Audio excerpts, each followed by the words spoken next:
Good morning, everyone, and happy Wealth Wellness Wednesday on this chilly morning up in New England.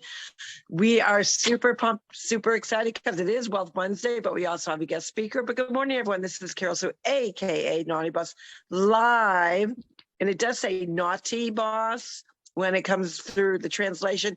It's Naughty Boss, and I'm with two sisters. Hey, good morning, everyone. A very chilly morning at that. You can see that we are all bundled up.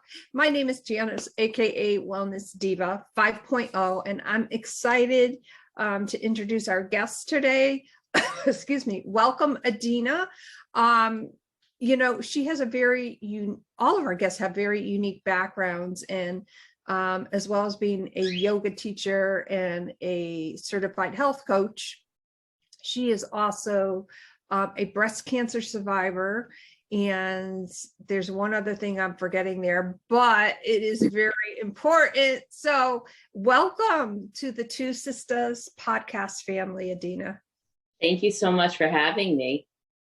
Oh, it's our pleasure. What was that one thing I forgot? You were, and it has to do, because I remember reading your bio. Oh, a recovering emotional food eater. Yes. And I know, and I read those words over and over again.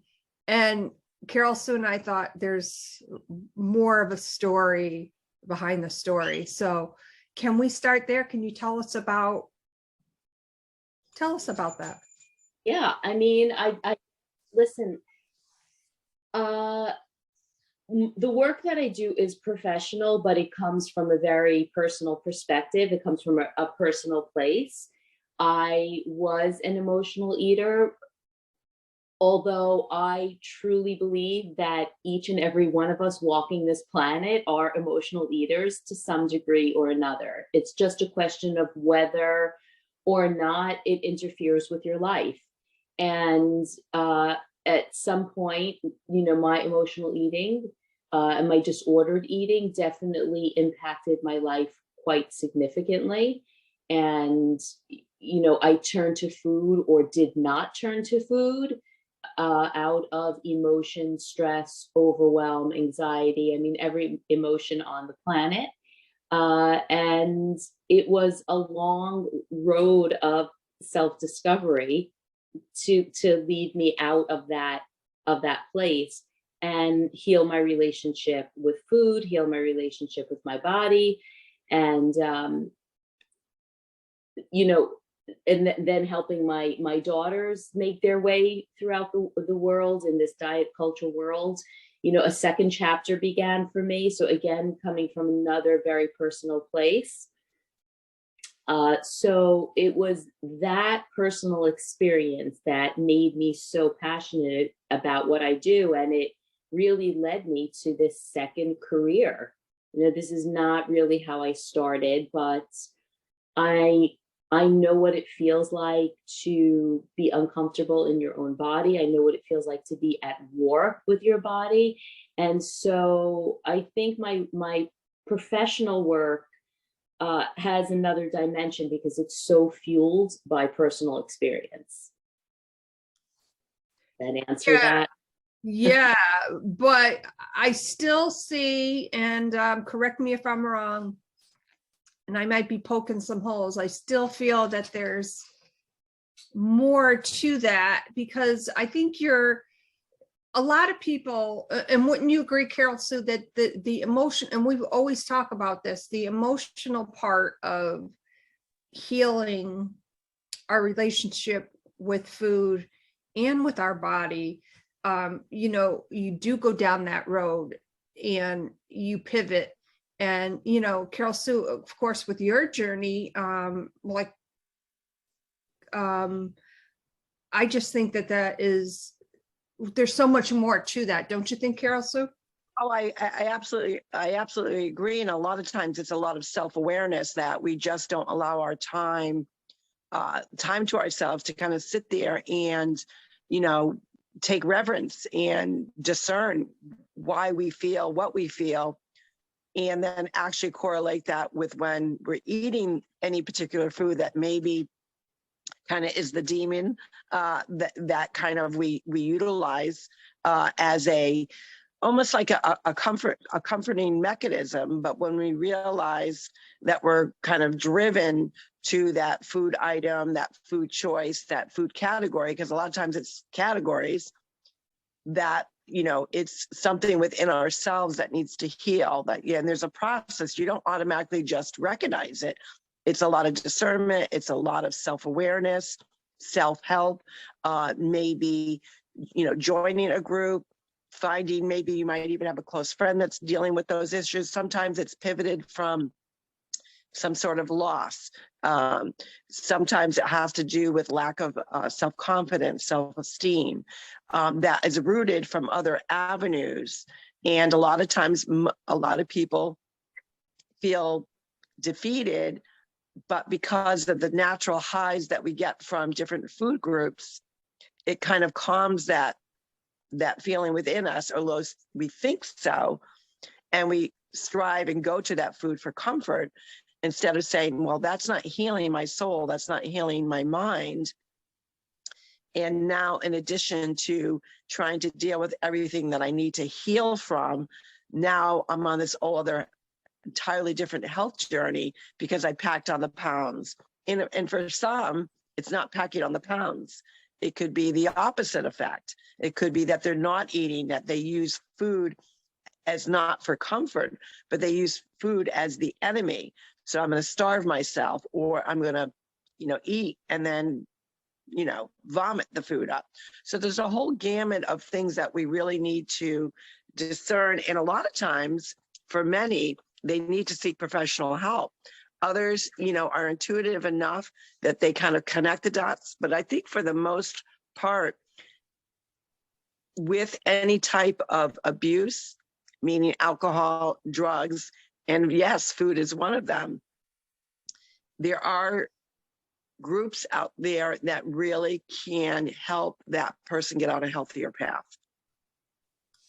Yeah, I definitely think so. And Adina, with your journey, that led you to do other things. Now, you had kind of mentioned that you didn't think, and correct me if I'm wrong, that wasn't your chosen path, but that led you to discover and help so many people. Tell us a little bit more about that with your practice, and I'd also love to hear about the yoga part of it. I'm just learning how to do yoga myself. That downward dog gets me every time. That's my favorite pose. Can I address a couple of things that were just brought up? Sure, absolutely.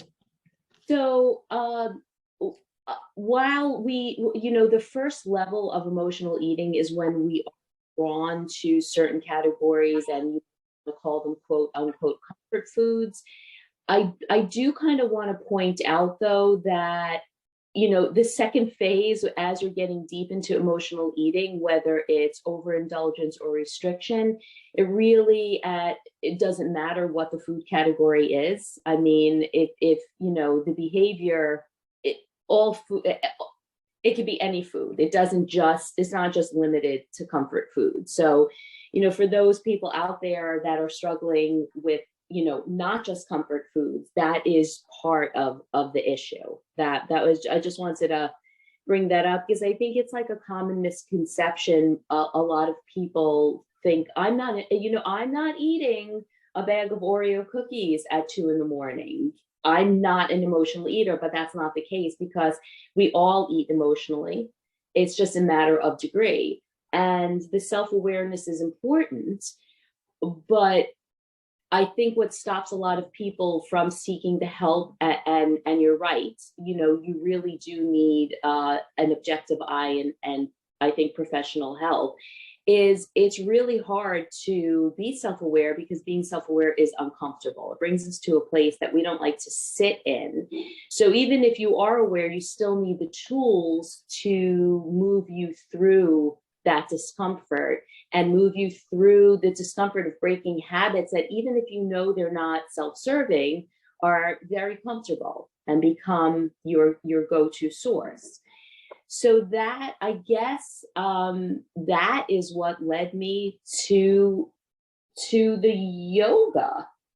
I became a certified health coach before I pursued my yoga certification. I had been doing yoga for a while, and at first it was just a very physical practice for me.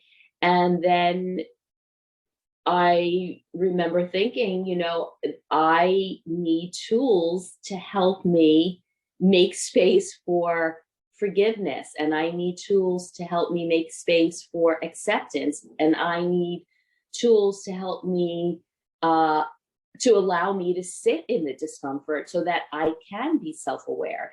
And that's what led me to that deeper part of yoga, the philosophy that guides it, the breath work, the meditation. And I just wanted to explore that on a deeper level. So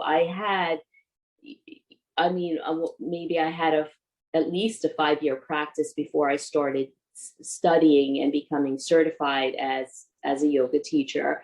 And then that journey just kept unfolding because, I got my 200-hour certification. I taught for a couple of years, and that was, I love to learn, and yoga is my passion. So I went on to earn another 300 hours, become a 500-hour teacher.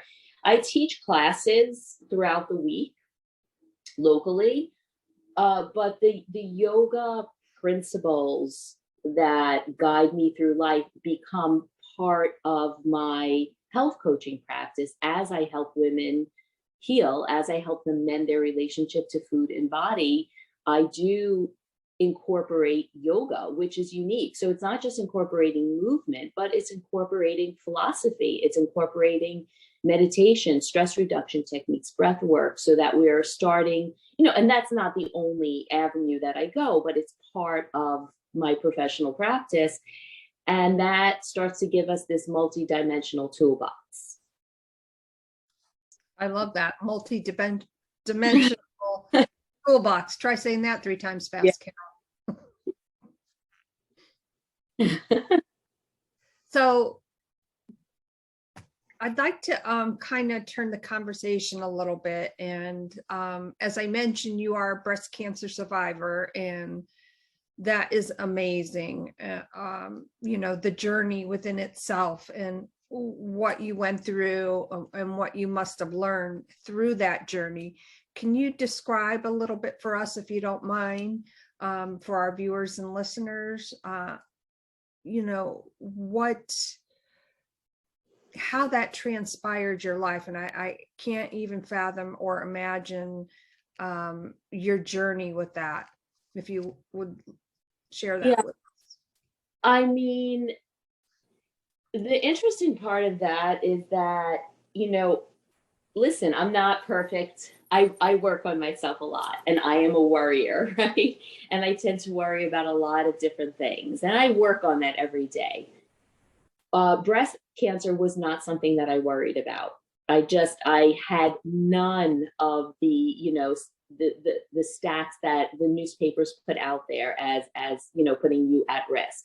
I didn't smoke. I wasn't overweight. I exercised. I didn't have a family history. I mean, every fact that, you look at, I didn't have. I thought that was the one thing I could not worry about.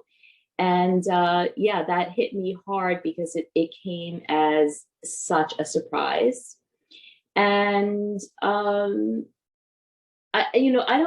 there's so many different, again, that's a multidimensional issue, right? And we can look at that from so many different ways.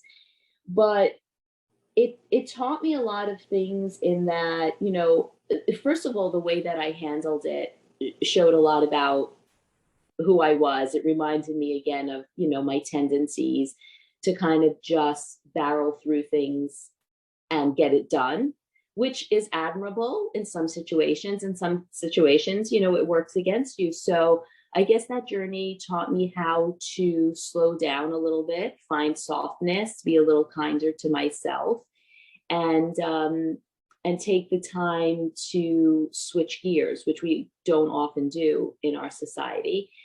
And the other thing is that, once again, I was faced with a body image issue. once again, I've spent a large part of my life learning how to accept my body, right? It doesn't, you could be in a small body or a large body. You can still be at war no matter the shape or size of your body, because we're all so influenced by the society that we grow up in. So here, I was working towards mending this relationship to my body, and I was in a really good place. And then once again, I had to look at how society defines beauty and where I fit into that once again.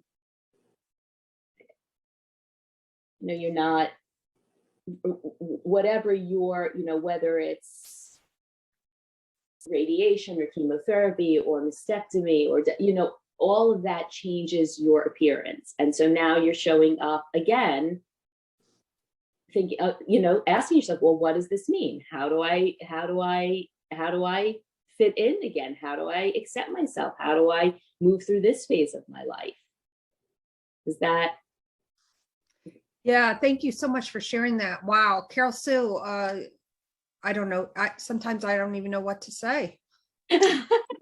I would like, Adina, if you could really touch upon what tools that you talk about, this multi-level of this toolbox, which I think is amazing. So what tools did you tend to go pick out of your toolbox to deal with this new situation? Because like you said, with emotional eating and really embracing our bodies of who we are, the cliche verbiage of, beauty's with the beholder always doesn't sell well or sit well with somebody that's really struggling in those issues. So now Right. You've dealt with your emotional eating piece. Mm-hmm. Now you're dealt with this other piece. Did you find yourself kind of starting over in that process, or did you find new tools that actually were impacted you in a better way or a more efficient way, or you just found new ways to deal with this? That's a really great question. And I feel like we never start again from the same place that we started, right? We're always starting again from a different place. So I didn't wind up at the beginning because I had done so much work, so much inner work. So it wasn't like, I was looking at this for the first time. It was about, oh, right, you have those tools. You have those tools to be uncomfortable, to sit through it. You have those tools to sit with the unknown. You have those tools to question diet culture and be okay and not accept what they're saying as fact. You have the power to shut off the TV and not look at Facebook and not look at, you have all these tools. And it was about, I think, just bringing them back up to the surface and harnessing them again. I mean, everyone's really good with distraction, and distraction can be a great tool occasionally. If that's what you're doing, you're stressed, you go out for a run, that's a great release of energy. But, unless you're sitting with your feelings and pulling them apart and kind of dissecting them, you're not going to get through to the other side. So I think for me, it was a lot of journaling and reflection, and also pulling back on the distraction, just saying, okay, I'm tired today. I'm going to sit with this and I'm going to find another way to be kind to myself. It was about making space for meditation. And even if it was meditation within the busyness of everything that was happening, meaning that it was just a matter of being mindful of saying, okay, I'm not gonna ask why, and I'm not gonna fix this right now. I'm just gonna notice what's happening. I'm just going to observe. I'm just gonna be here in this moment. That there was a lot of that. There was a lot of breath work. There was a lot, there was so many things. There's a lot of pampering. There was a lot of crying. There was anger. Listen, I'm not gonna say that I closed that chapter. I still, I'm a work in progress, and big major traumatic events like that stay with us. And so every time they resurface, you have to readdress them. I don't think that's something that's neatly put away. Right. I love the fact that you talked about being in the moment and being present. I think part of when we're going through these traumatic events, where you have to go through this process, like you're grieving a part of your body that might look different, or that is going to change, and not only how I am going to receive it, how will others receive it? I think far too often we don't allow the process as human beings because we're impatient. You know, we want to fix it right now and then and be done with it and go on to the next thing. And I think what you said about being present in the moment, which a lot of times we talk about in Two Sisters, that there are blessings with going through the heartache. There are blessings of experience that raw emotion and being in that emotion, because you can't get to the other side without going through the junk. And Right. I love that you brought that piece up. Thank you. Yeah, being mindful is definitely a skill that we all need to embrace. You know, and sometimes it's more challenging than others, but like any other skill, it takes practice. It's been, you know, right after the breast cancer, it was a hell of a 3 years. Like right after that, the breast cancer, my mom got sick, and she was my best friend, and she passed away. And then there was COVID. So within the span of a very short time, it was my diagnosis, my mom passing, and then all of a sudden we're in lockdown. So I needed to gather up a tremendous amount of skills. And, you know, it didn't affect my food relationship that much, because that I had really worked on so much, and that was on solid ground. But, you know, I had to, again, be mindful. I had to sit, I had to examine, I had to deal with a lot of trauma in a short period of time. So again, you know, when I do work with women who are in this kind of helpless space, it's not only applying things in a clinical way, but it's applying things in a very personal way. Like I can relate to that. I've been there. Yeah. Yeah, and I think the key word there is observing, because if we don't observe what's going on around us, the physical, the emotional, the sounds, like everything encompasses together. And I think it's really important to take that time to observe, reflect, and come to some sort of resolution if we can. And I think we all can relate to that, to, you know, to some degree, of course.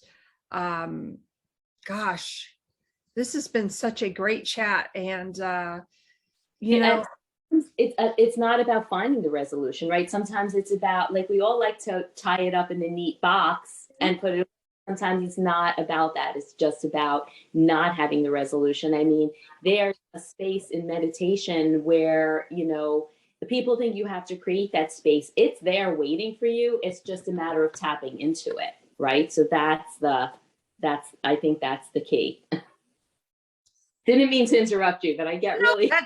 That's okay. You know, I think I am one of those type of persons. I want a resolution. Like, okay, let's move it on here.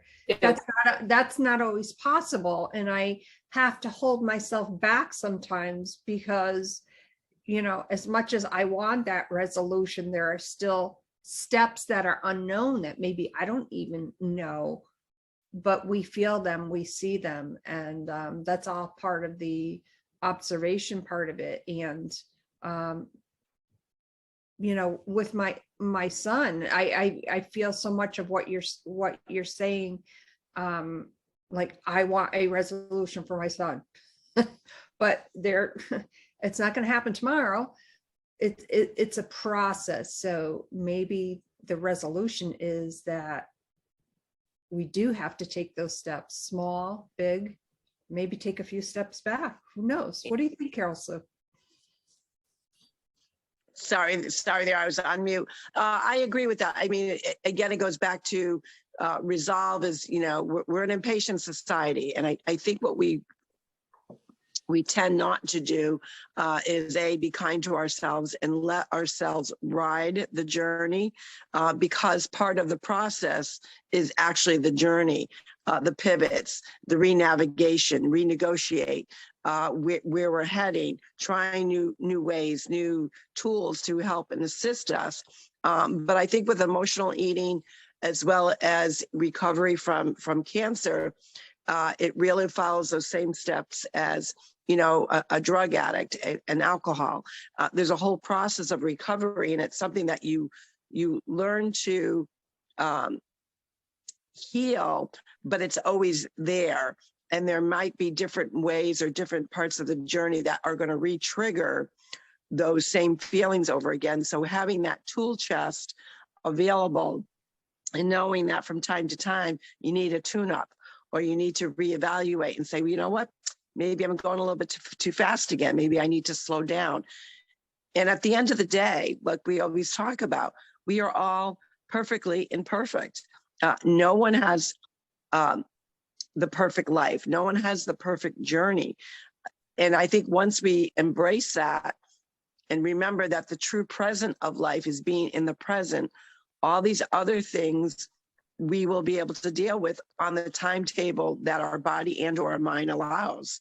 But I think the bottom line is trust yourself, you know, that you will get to a place where you may be take you a little bit longer, but you will get to a place where you're feeling that good peace.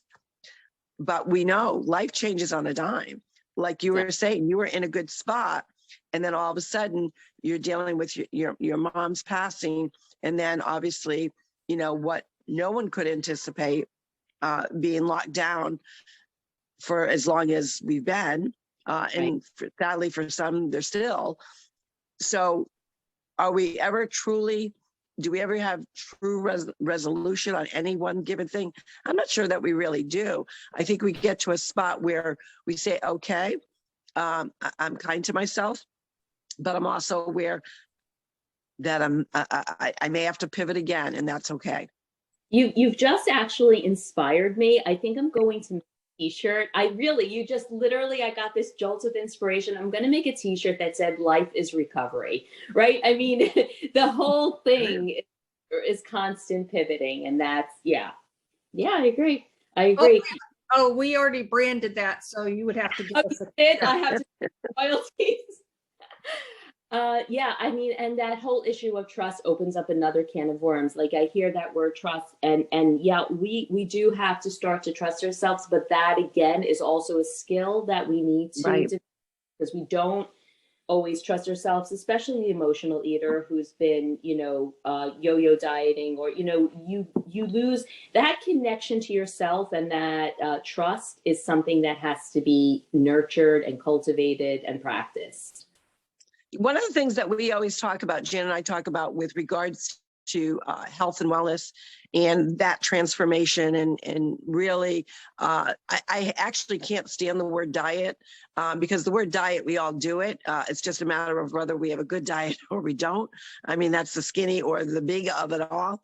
But we talk about none of these changes can occur overnight. It's about really changing your habits, and habits take practice. And once you get that practice of that habit, then the change really becomes kind of like, I always talk about people. I said, well, do you need to be reminded to brush your teeth? Do you need to be reminded to go to the bathroom? No, it's a habit. You know, your body needs to do when it's supposed to do that. Well, making choices on food, making choices on our well-being really focuses in on changing the mindset, but you can't change the mindset until you learn to address that. Ooh, I gotta form good habits. And some people just take for granted, oh, you know, you can just do it. Well, no, some people need to practice good habits. Do you find that as well? 100%. 100%. And also, I mean, like, think about brushing your teeth and going to the bathroom. We actually did need to be reminded of that growing up, right? How many times? Right? That is true. So, you know, how much comes naturally? Yeah, it is about formulating habits. And again, you hit the nail on the head. That's not going to happen unless you examine the mindset behind it. Right. So yeah, I do find that, and I would agree with that. Awesome. I'd Yeah. like to examine the mindset. Adina, where can our viewers and listeners check you out on social media? Thank you for asking. I am on Instagram, Facebook, and Twitter, all at is my Twitter live? I think my Twitter account is just my name at Adina_Kelman. But on Instagram and Facebook, I'm a Life in Balance with Adina. And my website is www.alifeinbalance.co, not comco.co. So that is my website. My website has all my contact information. You can get to my social media platforms from there, or vice versa. You can go to social media and hit my website. Everything's kind of linked together. Awesome. For the emotional eaters out there, I do run a private closed Facebook group that's free to join. So you just, if you need the support and you don't know where to start, you can start there. You can just join this tribe of women who are all fighting a similar fight, and get maybe some support there. Again, it's free to join, and it's just really, I'm very passionate about it. I have it there for this very purpose. Wonderful. And on that note, I'm going to have Carol Sue chat about Wealth Wellness Wednesday before we sign off, because she describes it much better than I do. Well, it's my favorite day of the week, and it's about paying it forward and paying kindness. And, when we talk about wealth and wellness, we always talk about having that healthy relationship with finances, having that healthy relationship with money. But if you're an entrepreneur, your mindset's a little bit different, kind of out of the brick and mortar piece to it, because you are looking to create something that you don't want going in the graveyard. You don't want it in the boneyard. You really want to succeed in your dreams and your goals. Well, how about having that healthy relationship with money by doing an unsuspecting kindness act? It has nothing to do with the financial amount. We always make sure that we remind everyone that. It could be $1, it could be $5, it could be 10, it could be 100, whatever you choose for it to be. It's not about the monetary amount. It's about the actual action. And the key piece to it is it's an unsuspecting person. So we're not talking about giving to your favorite charity. We are talking about surprising an individual with something monetary that they're not suspecting. Now, how cool would it be to, if you're that young mom or that young dad, or you're not necessarily, let's not even put the young on it, because a lot of people have children at different ages, right? And you're going down that child's diaper aisle, right? And you bought a box of diapers and you brought it home and you opened it up and there was a $5 bill in there. You would be like, what's that all about, right? What can and that would increase, release these happy endorphins, and you might be inclined to pay it forward to somebody else. How about if you're in that coffee line, that Dunkin' Donuts or Starbucks, whatever your favorite caffeine is? You know me, I don't do the caffeine, but you know what? I stop in there once in a while for a treat. What if you decide to say, here's an extra $10 to the cashier, pay for whoever you can behind me, and you leave? Maybe you're at a gas station and you know where you put that credit card piece, you put that credit card in, fold up that $1 bill, $5 bill, whatever the bill is, put it where they would put in their credit card. Or if you're one of those people that absolutely love your pets, like they're your children, go in the pet food aisle. There are so many creative ways to pay it forward to an unsuspecting person. So now let's think about that. If every one of us did that every single Wednesday, how many people would be more happier, would really think about paying it forward to humanity and kindness? And guess what that releases? Puts it out in the universe, wealth, wellness, and having that healthy relationship. But it's also the person that's giving is actually receiving the greatest gifts, because they know they're surprising something to someone that's unsuspecting. And you never know, that may just change the direction of their day. Maybe they were at that gas station and their credit card wasn't working correctly, and that $5 helped them put in, well, let's face it, the gas pumps are pretty high today, but maybe got them 1.5 gallons of gas that got them to and from work. That was enough to do that. Maybe you had a mom who wanted to buy those diapers, and she automatically knew that in order for me to buy those diapers, I need that coupon with me. She forgot the coupon. And maybe you just had that bill slipping out just enough for that person to see. And that was enough for that mom or dad to get those diapers. You never know who you're going to impact. So go out there, pay it forward. Let's get the kindness train going and let's change humanity in a good way. That's what wellness is all about. That is so awesome. I love how you described it. And on that note, we want to thank you, Adina, for being with us here today to share your journey. And oh my gosh, what a great conversation. So thank you so much for being here. We hope that you consider maybe coming back. That would be awesome. Sure. And on that note, my name is Janice, aka Wellness Diva 5.0 with two sisters, and this is Carol Sue, aka Naughty Boss, getting ready to get her ideas ready for Wealth Wellness Wednesday. Adina, thank you so much for the impactful stories that you told from your personal perspective.